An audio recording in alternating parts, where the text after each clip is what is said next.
And it sounds more simple than it really is because we think we know the problem. Often when I work with companies, what I discover is that you have 5 people on a team and they're struggling to make progress. And the biggest reason they're struggling to make progress is that they each have a different understanding of the problem they're trying to solve. So they're having different conversations about the same thing.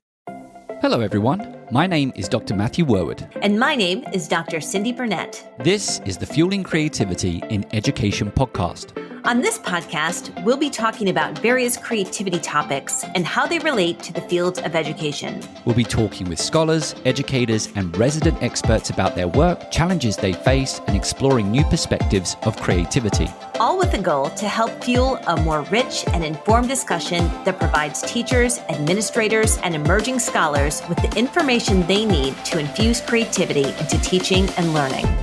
So let's begin. Today, we welcome to the show Todd Henry. Todd considers himself the arms dealer for the creative revolution. He teaches leaders and organizations how to establish practices that lead to everyday brilliance. He is the author of 7 books, including The Brave Habit, which we will talk about today, and speaks and consults across dozens of industries on creativity, leadership, and passion for work. He hosts a podcast called the Daily Creative Podcast that has had nearly 20 million downloads. Welcome to the show, Todd. Thank you so much. It's great to be here. So for our listeners, I wanted to bring Todd onto the show today because he works in the field of creativity, but specifically with organizations. As this show bridges the gap between researchers, teachers, and practitioners, I would like to start with Todd by sharing what it means to be an arms dealer for the creative revolution and why we need this in our organizations. That is a fantastic question. It was something I threw out once as a tongue-in-cheek reference, like a self-referential thing that people ask me to describe myself, and it kind of stuck. And now it seems like every time I go speak at a conference, that's how they introduce me. So here we go. I never envisioned myself as an arms dealer type, but I guess that's the way it goes. Really, what that phrase is intended to convey is that talent alone is not sufficient. There are a lot of talented people who struggle and wither on the vine in the marketplace. They can't thrive because they're relying on their talent to get them through the day. The reality is that if we want to survive, if we want to not only survive, but thrive in the marketplace, we have to have practices, disciplines that we implement to help us be effective, that sustain us in difficult times. And so when I say arms dealer, what I mean is I want to equip people with the tools and the mindset and the relationships and the disciplines they need in order to not just be able to produce one piece of good work and then call it quits, but to sustain over and over and over every single day in the workplace where we have to make it up as we go so very often these days. And I just want to follow up on that because we do want to situate this conversation in education. And so this is a 2-part question, but very related. Are these kind of discipline skills that you teach somewhat generic, that they can be applied to any professional environment? And what are some of the skills or relevancy when it comes to a classroom environment? Let's just start off with classrooms and teachers. Yeah, I would say I teach practices that have general specificity for what that's worth. In that I'm not just teaching ideas, principles, inspirational maxims, but practical tips and tools, things that actually have proven out. So, for example, one of the core frameworks that I use was for my first book called The Accidental Creative, and it talks about 5 key areas where you can build practices to help you be more effective. The first area is focus. So when we talk about focus, what we're talking about is how we allocate our finite attention. So in the classroom, there are innumerable topics that could occupy your time. There are innumerable points that you could make. There's a ton of nuance probably to much of what you teach. It's really important that you define the problem you're trying to solve very effectively so that you can center in on the most effective, relevant material that's going to help you solve that problem, whatever that looks like. And so defining the problem effectively is a core part of focus. That's one of the core things that we talk about.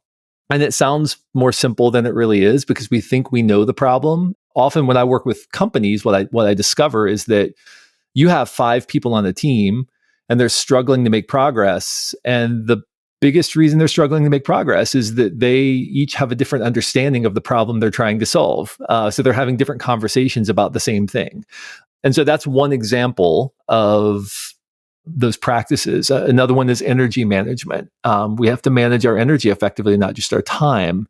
We're really good at time management, but we often don't account for how our commitments drain us of the necessary energy to be able to think and synthesize and really spend time dwelling on a problem, and make some of those less intuitive connections that are often where creativity resides. It's not always the obvious ahas. It's the less intuitive leaps that we have to make in order to get to the real value. Well, if we don't block off the space to be able to have the energy to be able to put emotional labor into that work, as Lewis Hyde calls it, then we're just going to go with the quickest, fastest, easiest connections and call it a day and move on. And so, again, it's a very important and practical thing. We have to ensure that we're managing not just our time but our energy, which begins with pruning commitments in our life, maybe that are good commitments, good meetings, good relationships, good things, good priorities, good projects, so that we can focus our energy on what's really essential, the great things that we need to work on.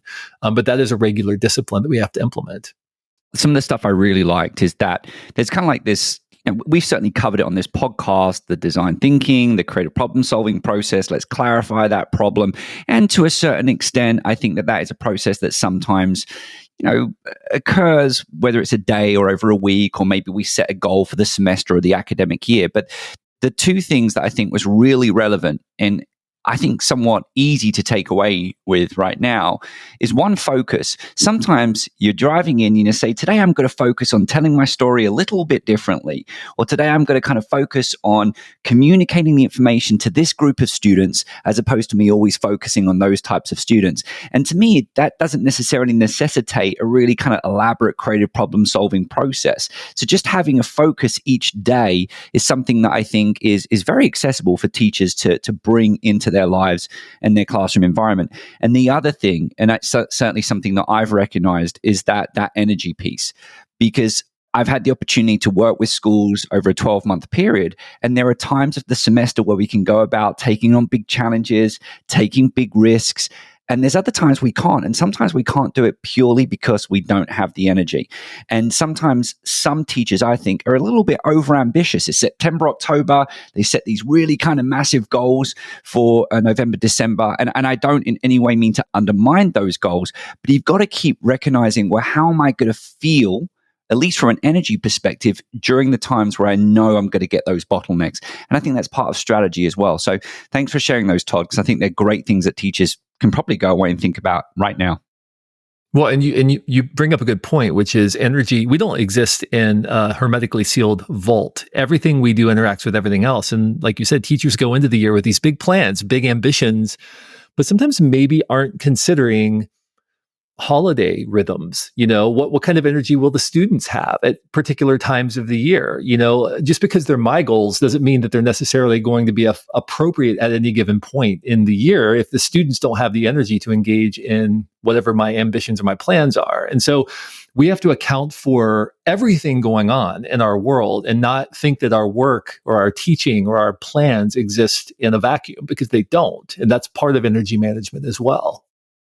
So I want to talk about energy and the lack of energy, because I know you work a lot on passion and burnout. Matt and I have been talking to a lot of educators who are just burned out or on the cusp of burnout. So how would you recommend they move forward, and how can they use creativity to help reignite that spark inside of them and rebuild that energy?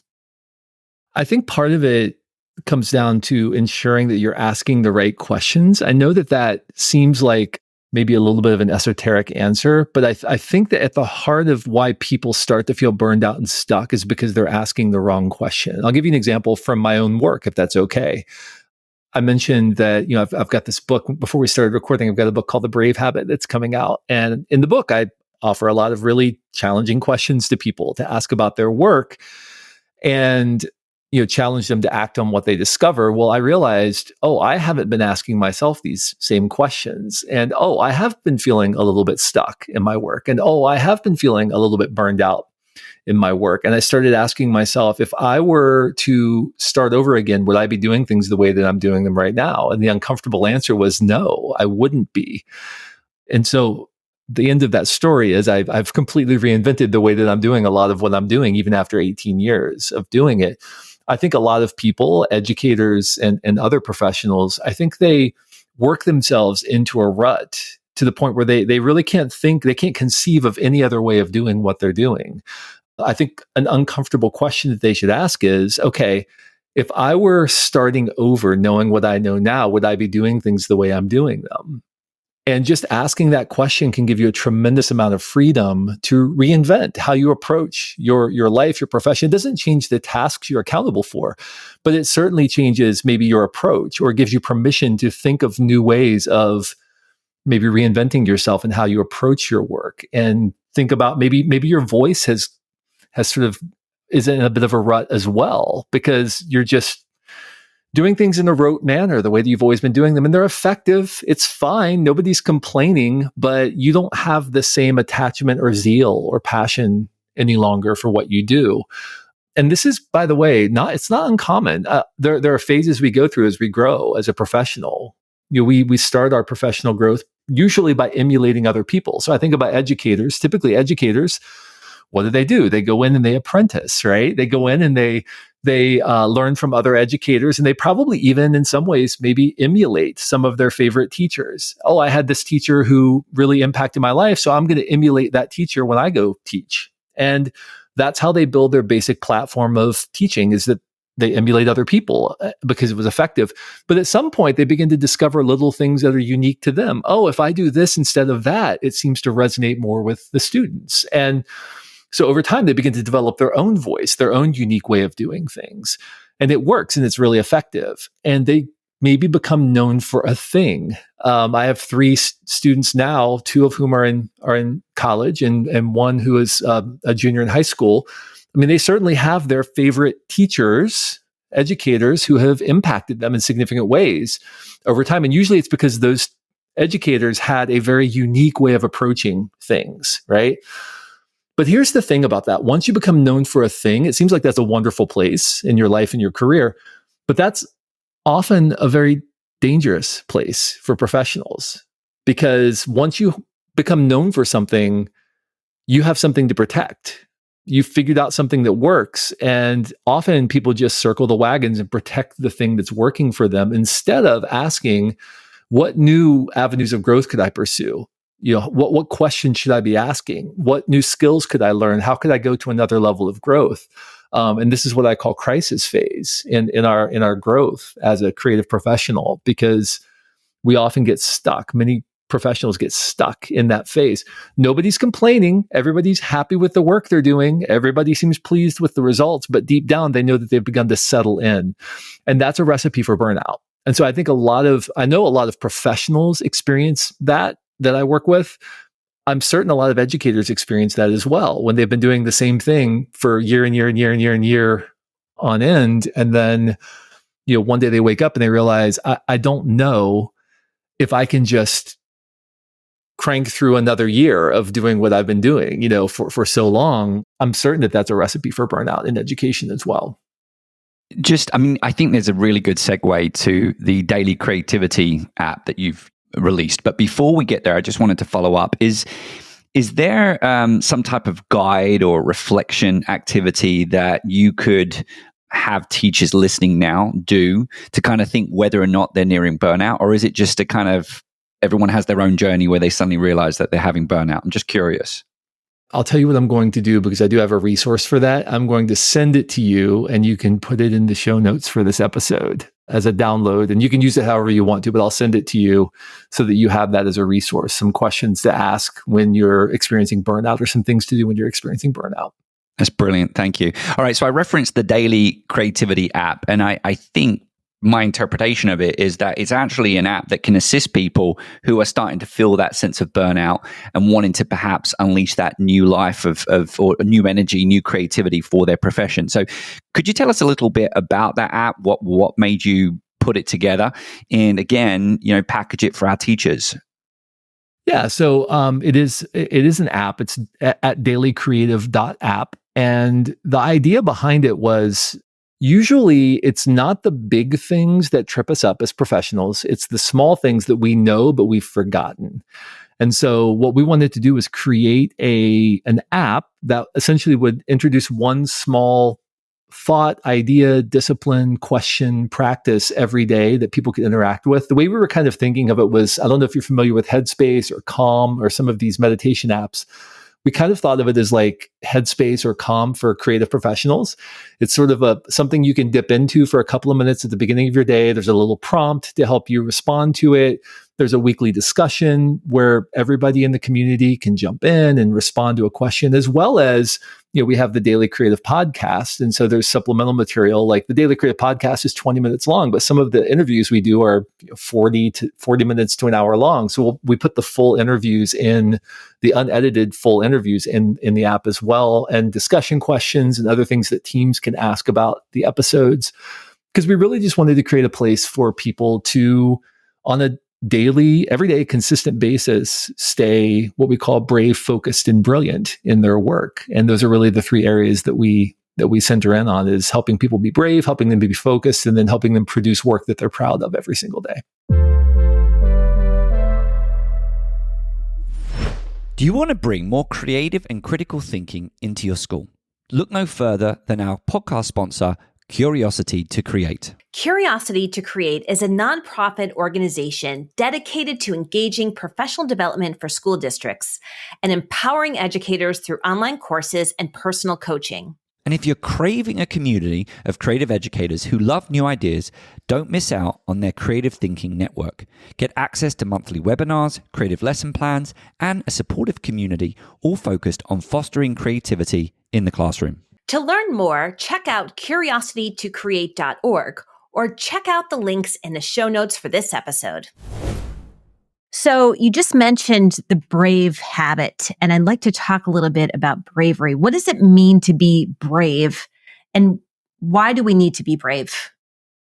Wow, that's the 60-minute question. So I'm going to go on my 60-minute rant.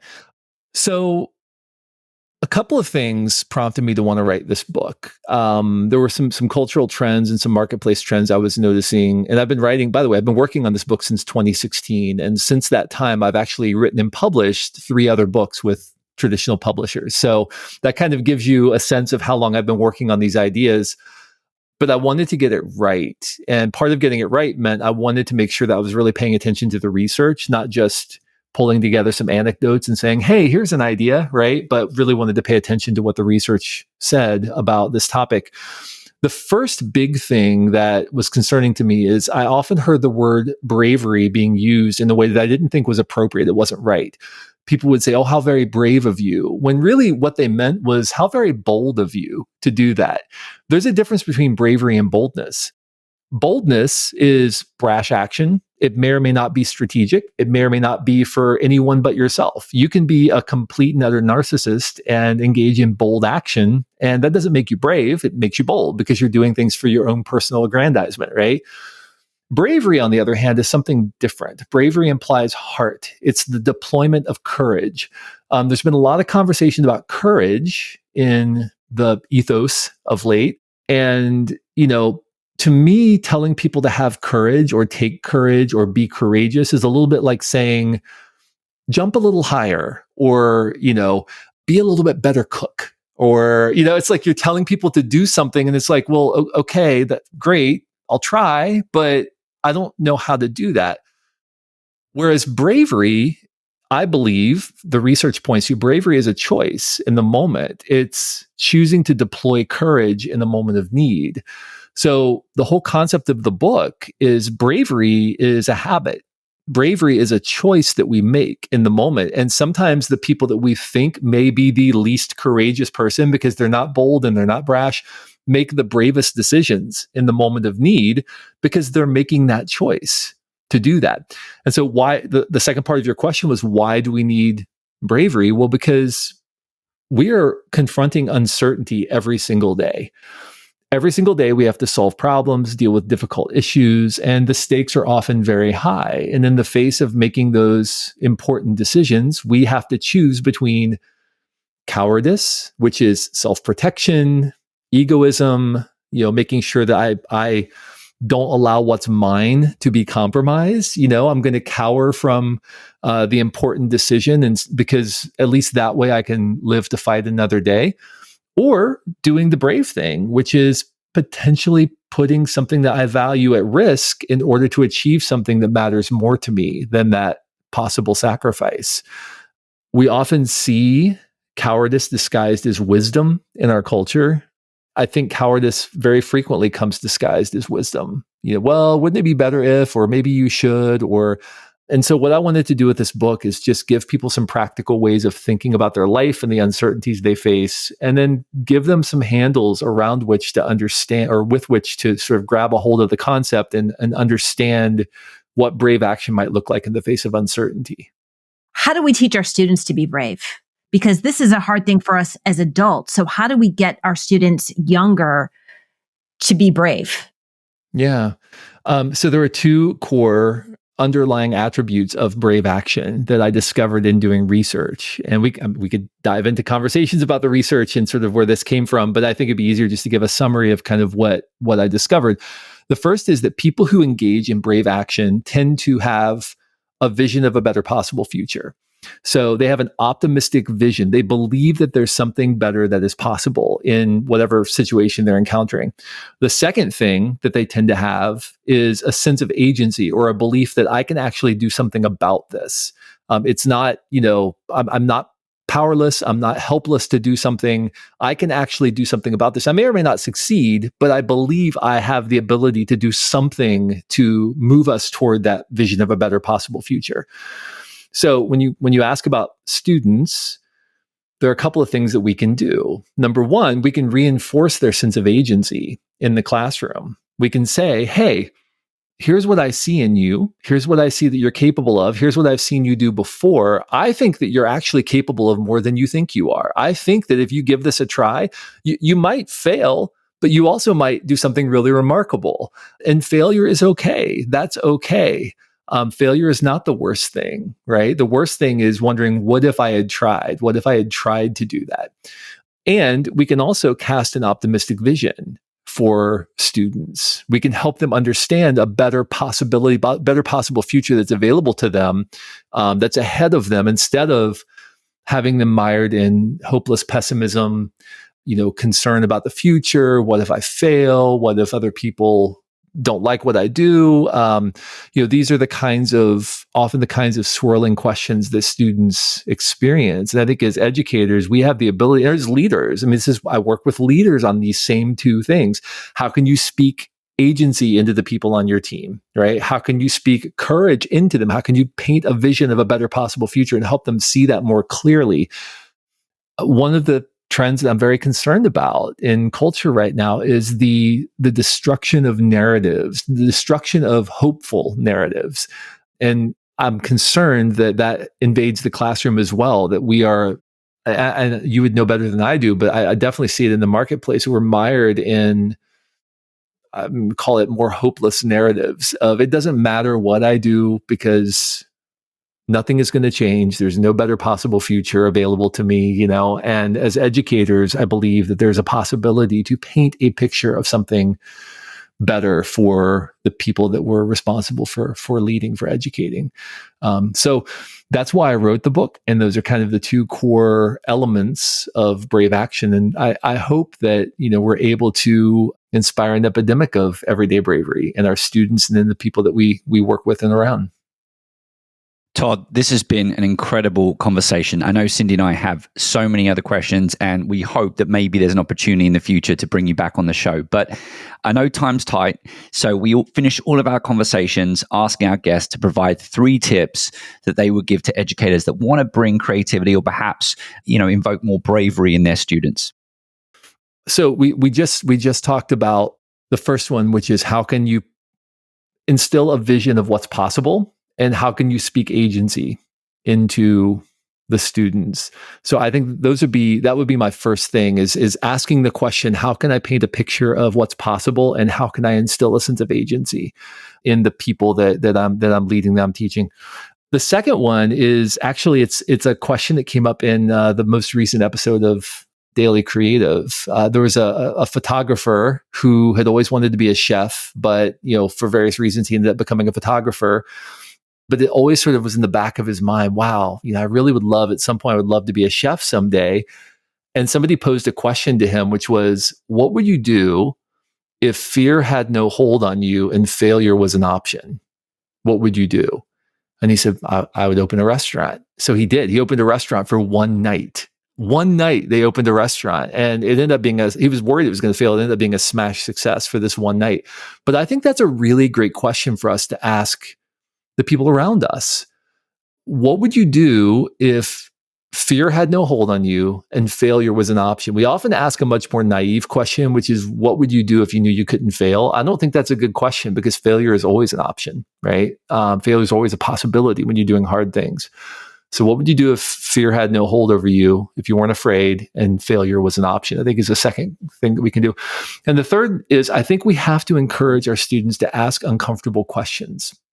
We avoid uncomfortable questions because we don't want the responsibility for acting on what we discover. I think that's true of professionals. It's true of teachers. I'm sure it's true of students as well.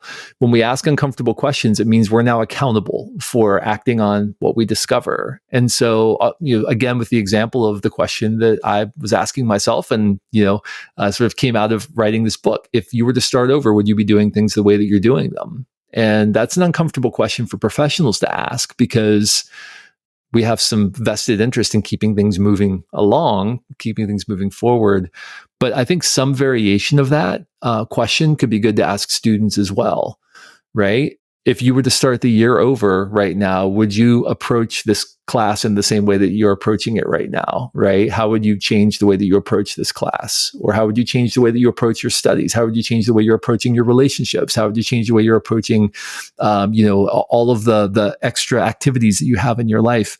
I think it's an important question to ask to help us identify areas where bravery could be warranted.